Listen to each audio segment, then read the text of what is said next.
So today I'm about to show you how to link two distant nodes in Fluid.io. If you want to connect separate parts of your AI workspace, build complex generation branches without making a messy canvas, and keep your logic perfectly organized, this quick trick is absolutely the best. First, open your active project canvas and locate the starting node you want to connect.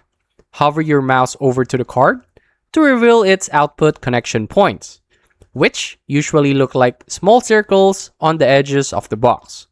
Click and hold your mouse on that connector dot to start drawing a link wire. Next, while keeping your mouse button held down, drag the connector line across your workspace screen. If the second node is too far, use the other hand to tap your keyboard arrow keys or scroll your mouse wheel to pan across the canvas board while dragging. Now, bring the connection wire directly over to distant target node. Hover over its input connection point until you see the node highlight or snap into place. Then release your mouse button. So that's it. That's how to link two distant nodes in Fluid.io. Make sure to like, subscribe for more quick tutorials like this, and comment down below what other topics you want me to break down next. I'll see you on the next one.